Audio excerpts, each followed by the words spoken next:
Let us discuss today the sulfur cycle. Now, what is a sulfur cycle? Sulfur, as we all know, it's a non-metal. Now, if we look at the biosphere, the sulfur is present in proteins, amino acids, and various other natural chemicals. Now, the natural source of sulfur is elemental sulfur, sulfides, and sulfate.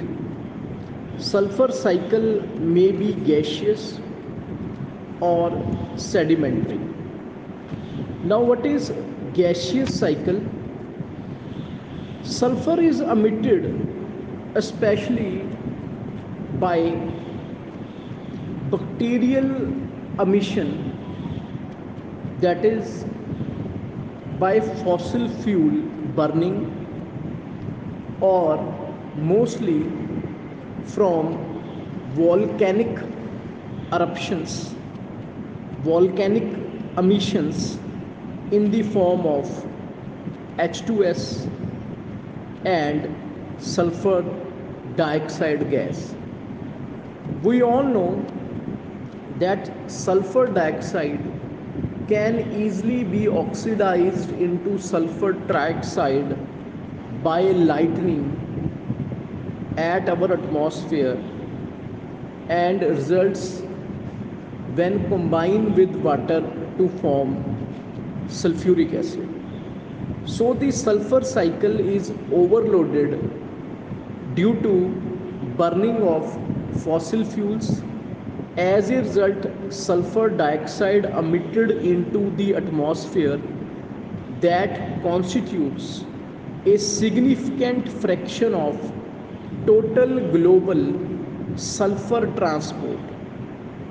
Hence, sulfur can be converted into sulfuric acid, and we all know sulfuric acid is nothing but the king of chemicals, and it causes various adverse ecological effects like acid rain on Taj Mahal and serious effect on biosphere.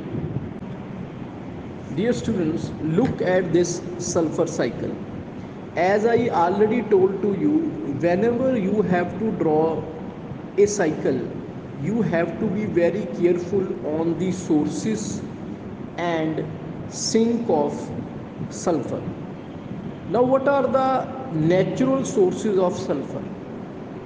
One of the most important natural source of sulfur is volcanic emissions and fossil fuel burnings, whereas the sedimentary sulfur is due to the presence of inorganic and organic salt that is being present in rocks and released in water by weathering and decomposition. So, as a result, sulfur is very much available inside our soil and in mountains also. And moreover, we are adding sulfur from fertilizers also in order to increase the fertility of the soil. So the sources are two types.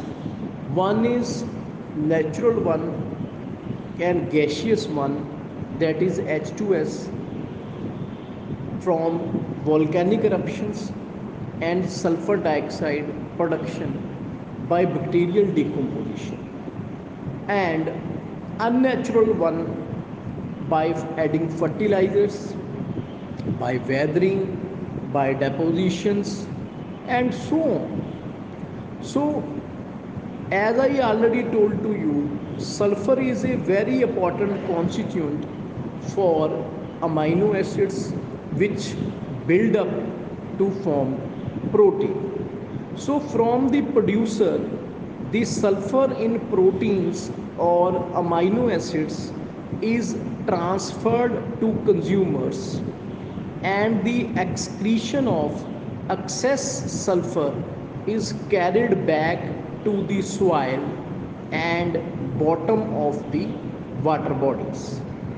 Some sulfates are reduced under anaerobic conditions directly to sulfides H2S or elemental sulfur by desulfovibrio bacteria found at the bottom of the oceans. Now, this is a very important thing that the bacteria produces H2S gas at the bottom of ocean. I repeat, the name of bacteria is desulfovibrio bacteria, and that H2S, which is in very large amount, escape into the air, and later on it reaches back to us by precipitation.